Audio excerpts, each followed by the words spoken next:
Welcome to Caribbean Strategy Session, the go-to podcast for entrepreneurs, business leaders, and innovators.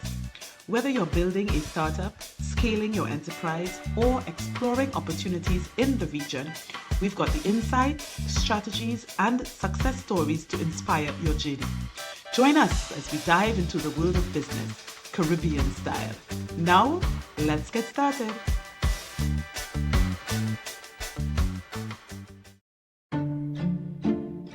Welcome back, folks, as we continue our discussions with the applied AI guy and CEO of GNC Labs, Mr. Llanos, on artificial intelligence. We delve a lot more into what Gerard will describe as a critical position the region is in right now with regards to adaptation of artificial intelligence and how it can affect us as a region economically if we do not get up to speed in a structured way as quickly as possible. Gerard would also go on to describe how we can get there as individuals, as businesses, government institutions, regional institutions. So without further ado, let's pick right back up where we left off from part 1.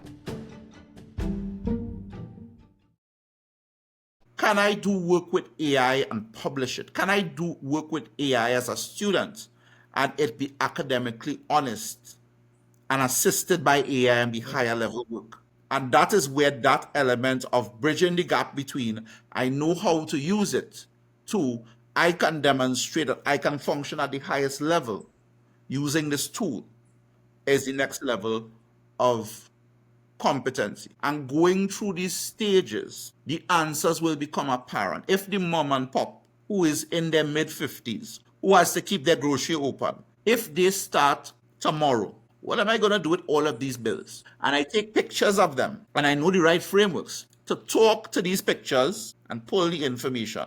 And what would have taken me a week now takes me an hour. That's an AI win. The letter, because I have this dispute with the supplier, that would have taken me an hour and a half to draft just right. If I got it right in 10 minutes, that's an AI win. If I looked at the data wrong, and this is the big thing about AI actually not important at all. We need to start running data-driven businesses. So if I can look at the data around me and say, how can I maximize on my payroll? Simple things like that. These are the trends of my light bills. How can I manage my power consumption? Which is important in places that have very important, very expensive power. Yeah? I can get somebody to come and do an analysis of the electricians who do it here. I'm sure everywhere else they do it as well. They put a meter up on your meter and they can tell you what your power consumption is like a day. Take a picture, you don't have to be an electrical engineer to do it. The use cases are literally endless. So, what? Yeah. No, I mean, I'm hearing it's quite interesting what you're saying, but I'm sorry, at the risk of sounding like a doubting Thomas. Here are some realities. One, coming out of the COVID-19 experience, one of the things that we should have learned in this region was that, for example, as the market was evolving, there would have been a need for omnichannel solutions. So people didn't just want to rely on the brick and mortar. They wanted the seamless experience with online, etc., etc. We by and large did not take that on board. One. Correct. Secondly, now we are in a situation whereby our telecommunications providers, by and large, are telling us that there is no business case of G within this region. I know Guyana says they have something going on there, but that is what the major telecoms providers tell you. Now, without the effective access to the platforms that will facilitate the adoption and the entry into AI. How steep then is our learning curve? And really and truly, do we have the wherewithal to really get back on track within the shortest possible time? And the answer is absolutely yes. One of the things that we have to note about our region is that we have produced world-class financial minds, world-class business leadership minds, world-class economic minds. And there are solid people in our corporations and our companies. If we give those people, and I always say this, don't tell me about the plan, tell me about the player. Plans don't ever work. You make the best plan in the world, the first nudge, wow boy, we had to change the plan. Give me a solid player, we could deal with it. Our institutions and our companies already have solid players that are playing the game with one hand tied behind their back. As it relates to adoption, we are nowhere near being able, some of us, I encountered a client recently in St. Lucia who's still running their company on MS-DOS. I kid you not. I have a client in Arima in Trinidad here who's still running the company on Windows XP. And these are multi-million-dollar firms. And I can tell you about persons who run their business out of a cardboard box. Amen to that. Right? Because what we have to recognize is that within our region, the biggest industry in our region is tax evasion. So therefore, you don't want records. So you have all sorts of informal things. All right, if you're going to XP, just to carry back to your example, you're running Windows XP. I mean, everything is stored on the machine. There's nothing in the cloud. There's nothing that you can track. That's what makes that attractive. Because there's not what you're going to audit. And that's why I come to my example of the businesses that have it in the cardboard box. Because they have 3 sets of books, one for the bank, one for the tax man, and the truth. It's a common argument. Joseph, let me share this with you, partners. Our informal economy problem is actually a financial inclusion problem. So when we talk about CARICOM Bill of Rights and we talk about the widest possible context of this, we have a large portion of the Caribbean's population that are unbanked, that are underbanked, and that are not employable in the formal economy. So when we look at the effect of all of that, it's not that people aren't in the formal economy because they don't want to, in many cases. They aren't in the informal economy because they probably felt that they never had a place in it. And I would say that if you look at the historical trends as it relates to banking, as it relates to employment, education, societal inequity, etc., they're probably right. They found their own lane. Attacking the financial inclusion problem, I mean, it's so multifaceted. And it has to start in schools. It has to start with youth and the opportunities that a young person has within the first 5 years of adulthood, which will really impact how somebody lives the rest of their life, which is a deeper conversation, and we can go into this podcast. But I would say that AI absolutely opens up the opportunities because, we started this conversation either off camera or on camera, I can't remember, about that whole Harvard situation. One of the questions globally, will the university industry, will the higher education industry survive AI? And it's a very real question. When parents talk to me and they ask me what to do, I often tell them, do not guide your children towards professions, guide them towards designations. Because designations retain their value if it is that you're going the higher education route. Professions or skills all have to be retaught in the context of AI. Are you really? So, I'm just mentioning this here because we could spend an hour or two digging into the World Economic Forum Future of Jobs report, which is a 2025 report that absolutely zeroes in on the jobs that are going away and the jobs that are going to be created. And some of those jobs that are going to be created, not even in that report. Because the thing about giving people access to unlimited ability to innovate is they start innovating. Yeah, but I hear you, Gerard, and that's absolutely true. But you also have to recognize, you quite correctly point to the opportunities for the young people, and I certainly believe that from kindergarten, basically, you should be training children coming right up in the technology. But then what we currently have as well is a case of digital exclusion, whereby for the older persons now who do not have that kind of background, a number of the banks, for example, are saying, oh, we're really going the technological platforms, that's what we're doing. But at the same time, the people do not understand they're open to all sorts of scams, whether phishing, whatever you may call it. There are all sorts of scams. And what it is actually doing in a perverse way is for some of the older folks to revert to the informal saving and informal market mechanisms to treat with some of the challenges that we have. So that's why I'm saying to you that, yes, the training is there. The training is needed. There's no question about that. But you can't avoid looking at, one, the digital exclusion with the age scenarios. Two, you cannot ignore the fact that the large telecommunications companies do not want to invest. They claim it is not viable for them to invest in 5G technology for the region because we're too small, etc., etc., etc. And thirdly, when you're looking at the equipment, so for example, just a couple months ago, I believe it was, they basically turned off the 2G, what you call it, platforms or transmitters, right? Good. Do you know that you still have people in this region selling 2G phones to people, and the people are buying them, and then they don't work, and then you have all sorts of problems with it? That is what I'm talking about. That you see, there is this knowledge gap that no matter how, and there are some imperatives that we have to treat with for this stuff to fly. Because in the absence of that, you and I and Denisha, we can talk about all these wonderful things, but then operationally and on the ground, you're going to run into some serious headwinds that will make us really not adapt the technology. And these are the real problems that we are facing. And you're absolutely correct. You might think you're being the devil's advocate, but you're hitting some nails on the head, sir.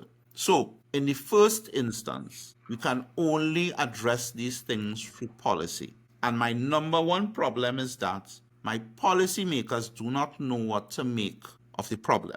They don't understand AI in the first instance, and nobody is saying as a policy, we need to sensitize the people who make decisions in our businesses, in our state agencies. I had a conversation with a gentleman who runs a large government office in an undisclosed Caribbean country.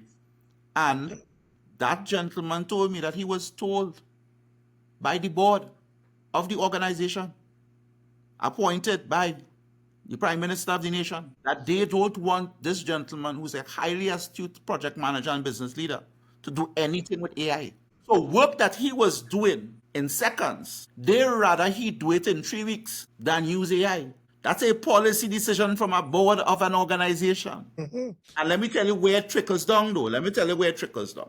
In order for our society to work, there must be productive institutions and productive businesses. Yes. Otherwise, our economies contract in an untenable manner. Yeah, but Gerard, stick up in right there, because this is where now I really have to challenge you, because here it is now. One, you have a situation whereby your voting public, by and large, the education levels are probably minimal, right? Large. Good. So therefore, you have a political challenge whereby if you do adopt the technology, you are going to displace a significant amount of persons, right? And frankly speaking, the whole essence of politics is to be in power, not to be in opposition. So therefore, people have a political imperative, basically, to, unless they find a more seamless way of effecting the transition, they actually have a vested interest in maintaining the status quo. I mean, that's just a practicality of the political dynamic. Okay, so I am unhappy, sir, that you're making me run down this road faster than I wanted to run down to it.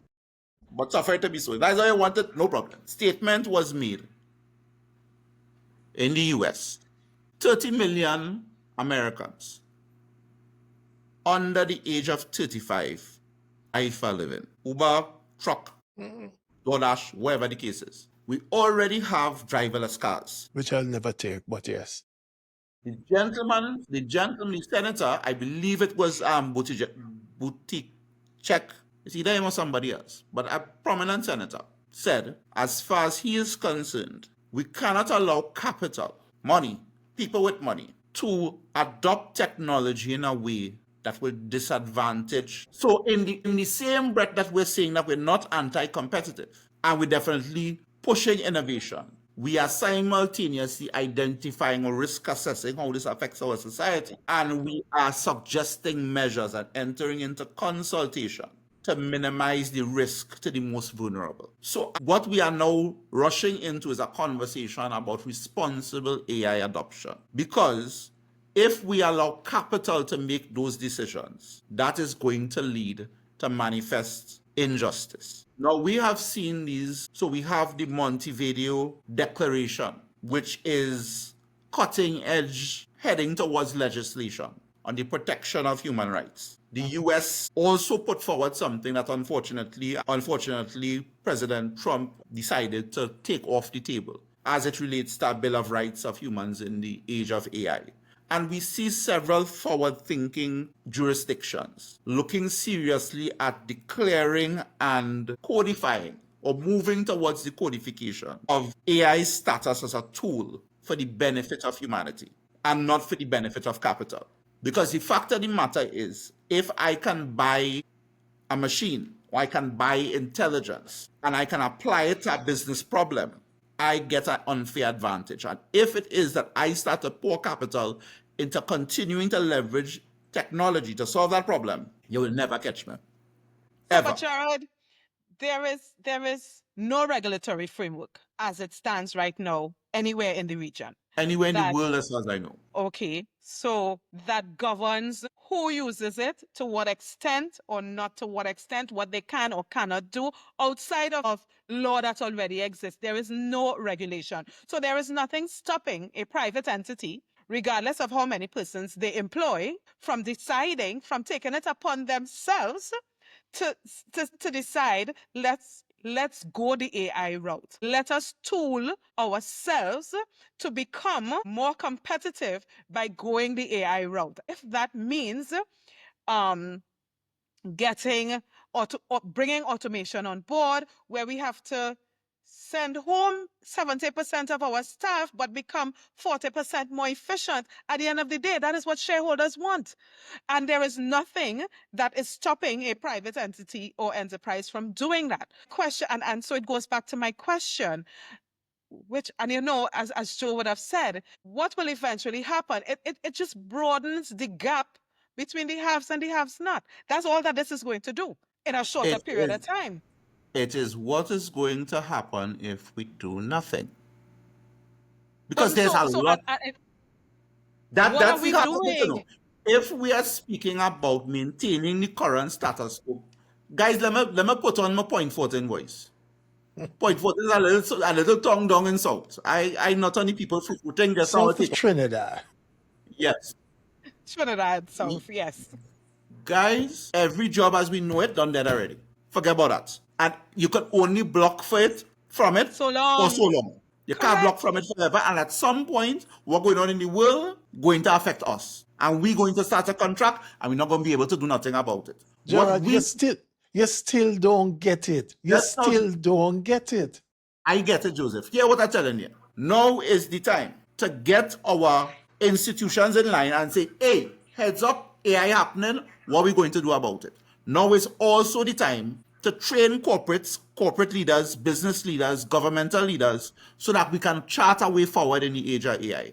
Now is the time to evolve educational policy so that young people are able to innovate. Young people are able to find opportunities. And while we're at it, let's fix financial inclusion. Let's make sure they can access money to open businesses. Let's make sure that they can access technology. Let's make sure they can access intelligence and all those other type situations. And all of those things come together in concert just now, Denisha, because all they're going to carry me back the same thing, AI bad, and AI real bad.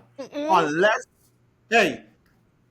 Not what I was going to say. So let me say what I was going to say. Let me say what I was going to say. Just now, Denisha, AI is terrible unless we make it great. AI is an opportunity to change the Caribbean for the better forever if we do something about it. And if we don't do something about it, exactly what you all are saying, both of you all, is exactly what is going to happen. And my quick thing, Gerard, what I was going to say is, and Joe asked you, and that's why sometimes we tend to try to want to be politically correct. Joe asked you from the start of this program, how long we have? We have real time. Yeah, just now is the time. Now is the time to implement. Now is the time. Because that is the correct answer. We're behind the 8 ball. I don't care how much time you are saying by the end of next year. We are way behind the 8 ball. Now, thankfully, I have seen Trinidad has done it. I cannot speak. I think Jamaica has done it as well. At least there is a ministry. At least there is now a ministry, which is more than there was before, Gerard. There is a ministry now with responsibility for digitalization and at AI. Yes? So, Denisha, which is more than there was before. Let me tell you what good morning to my Prime Minister. And my prime minister, I mean, she sometimes has her detractors, but sometimes she's absolutely on the pulse of what is needed. The precursor of the Ministry of Public Administration and Artificial Intelligence was the Ministry of Digital Transformation. And the Ministry of Digital Transformation was doing great work in terms of ushering in a digital economy, but they were not facing, at least publicly, the name AI never came out of their mouth publicly, but they did a great deal of work. And what the new Ministry of AI has done is that they've absorbed that digital transformation ministry, which is continuing great work in many different fields. But now we are trying to see if even on a political platform, Ministry of AI that have to mean that AI is important. So politically, we're sending the right message, and it opens up the door for action. It opens up the door in terms of validating. So even Denisha, you can say, hey, there's a Ministry of AI. Are they ready to roll, or are they clear on how to roll what they need to roll yet? Probably not. However, they have players ready to play. They might be still warming up and figuring out what they're going to do. But the point of the matter is they're paying attention. And they are going to get through because they're going to start trying. And that now sends a message to the rest of the region. Hey, if Trinidad are paying attention, maybe we should give it another look. Maybe it makes that's my things. thing. Yeah. That is my thing. And so if we look at CXC, guys, for example, I don't know how long CARICOM took to implement CXC across the region. Joe, do you have any idea? No, How long that whole process took? Okay, so we don't have that kind of time as a region to get to a level playing field across the region where AI is concerned. So the reality is there is a first mover advantage here, and somebody has to capitalize on it. And because the country that gets it first will get ahead. Denisha, we can't afford to think that way. What is the option to not thinking that? What is the option? The reality, if we're doing something about it, the reality is that CARICOM is too small to think competitively.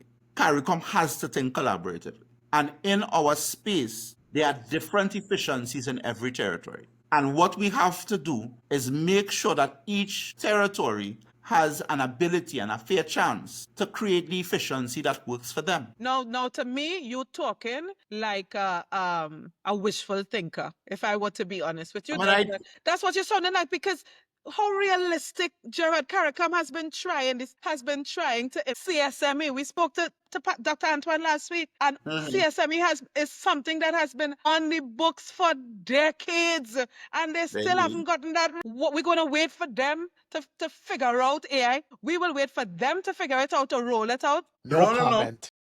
No. So I am now so the first stage is experimentation. We are not at experimentation yet. We are not, and there's no barrier to it. There's literally no barrier to the smallest territory in CARICOM. Is that Montserrat, perhaps? Yeah, I believe it is. Possibly, but yeah. Yeah? The smallest territory in CARICOM can begin in terms of population. Yeah. In terms of population, can begin their experimentation phase. In schools, in work, individuals, students, elderly, everybody can begin their experimentation phase. The next phase after experimentation is prototyping.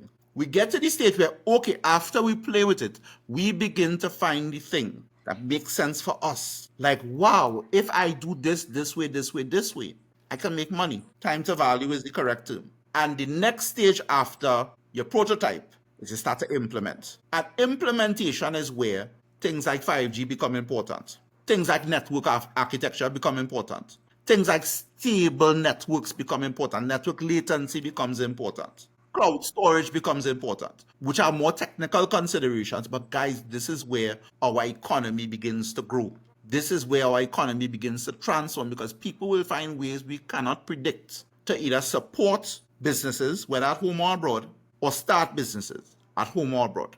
We have not touched the top yet. We're not interfering with.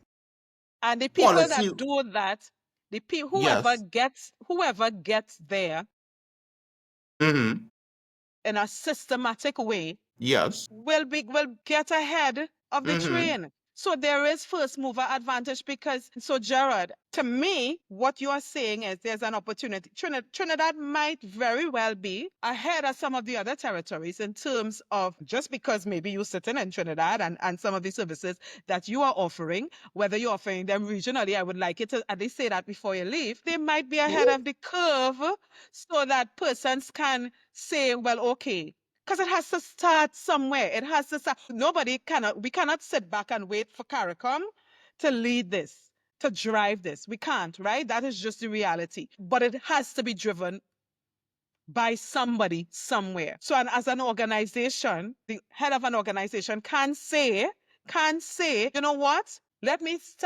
figure out how to start this investigation stage. Let me call Gerard and find out how Gerard could assist the organization, because you also want to do things in an ethical way. There is a big downside to AI that we haven't even touched on. But you did kind of mention it earlier. How do you verify that the information that you're getting is accurate information? How AI so? literacy, AI, And because that's the that is skill. my point. Skill is knowing that AI does not answer questions. It does not. You answer the questions. Your ability to navigate the terabytes of data out there, the teraflops of data out there using this tool is your superpower. And if you ask AI stupid questions, it will give you stupid answers. The better question you ask, the better answer you get. Denisha, I understand you live in Barbados there. Is that correct? Scared to answer, but yeah. Yeah? Denisha, I want to challenge you to be the founder of AI Salon Bridgetown. I will help you. I will introduce you to Jeff and the good folks at AI Salon, Jeff and Nicole. I want to challenge you to be the founder of AI Salon in Bridgetown. And I want you to start having meetups, holding events, hosting events where people come in and they speak about AI. If you need experts from anywhere in the world, including myself, to join virtually or even to fly in, we will. Because the conversation needs to start on the ground. If that island that you're on, don't know if you're in Kingston or you're in some other part of beautiful Jamaica, Joseph, I want to challenge you on this call. Don't wait for nobody else to do it.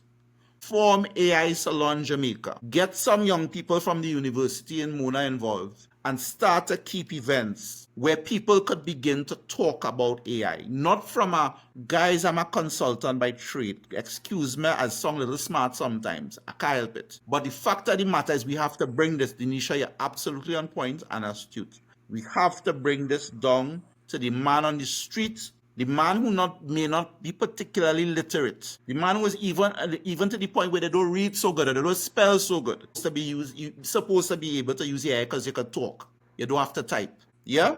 There are so many gaps that this technology closes if we let it. So I want to use this call, and I am so happy that I've gotten an audience with a multi-territory team, because a lot of times I am always talking to one group. I'll be talking to St. Lucia by itself. I'll be talking to Tobago by itself, Trinidad by itself, Guyana by itself. We need to create more spaces like this to speak about our shared problem and our shared opportunity in a more egalitarian way. Because it's been said in so many different ways since the West Indian Federation come forward. We're stronger together.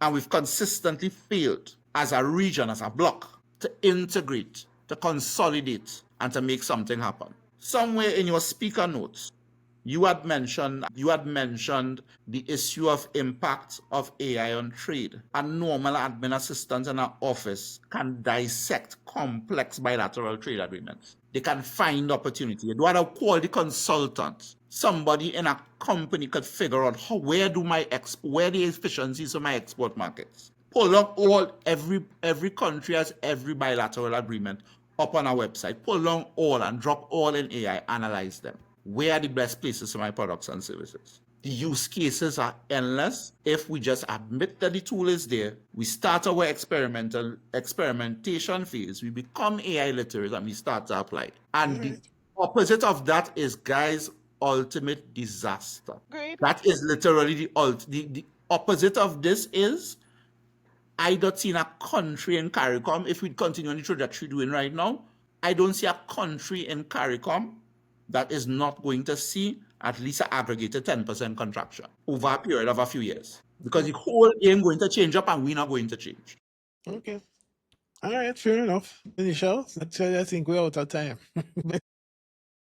But I mean, the thing is, Gerard, when we're looking at what all of what you're saying, one thing I'd like to underscore is one, you need training for all groups, whether it become government offering free training because we know that we are resource challenged in a number of areas, whether offering free training or you partner with some development partner to try and facilitate this, you need to have that education curve.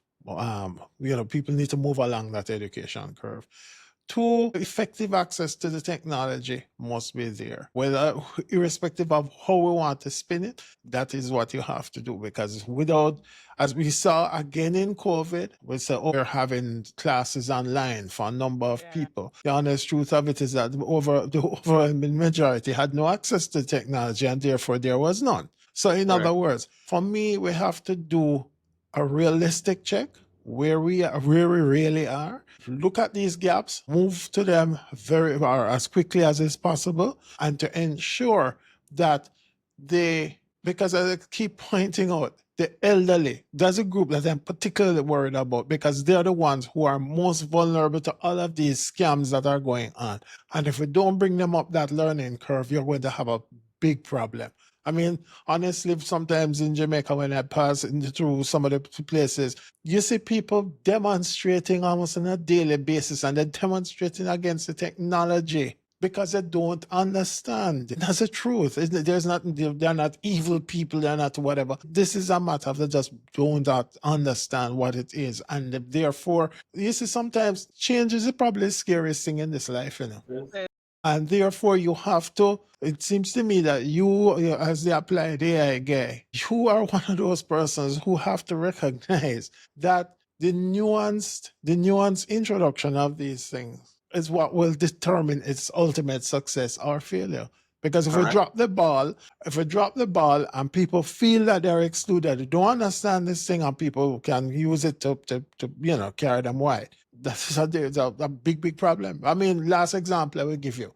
Look at what happened in the United States. The United States is saying, they're going to be probably putting in, not probably, they're looking to put in a cess, basically a tariff on remittances. Now, for some people say, oh God, that is it. We're going to cut off the remittances, etc., etc. You know what is going to happen? People go back to the informal channels that they used to use. Yes, the effective transactions cost is higher, but do not kid yourself. They will find a way. Oh, yeah. And that is my fear, that if we don't do and treat with the education aspect of it frontally, people will find a way around the mechanisms, because we haven't really touched, and we don't have time to touch on things like ethics, right? We're in the political silly season in a number of countries. These things are of paramount importance, but I don't hear the conversation even going that way, right? And that is just worrying. So, Joseph, the bottom line is they don't know what to say, and that makes us creating these types of forums and conversations critical.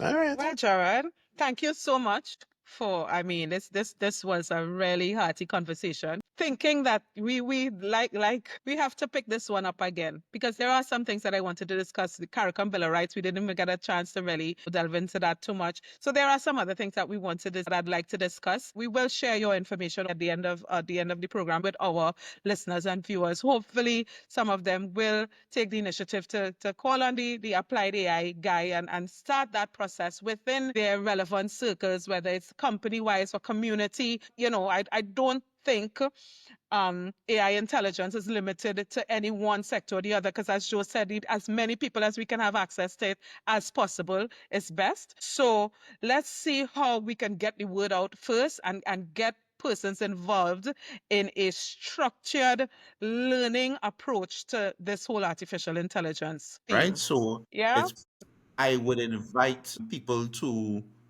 look for us on TikTok, where I am the Applied AI Guy _Caribbean, and we are going to have a lot of content coming. See us on YouTube, GNC Labs. We've done some content before. We are about to do a lot more, and I am happy because we are GNC Labs, and we are also Foundry Caribbean.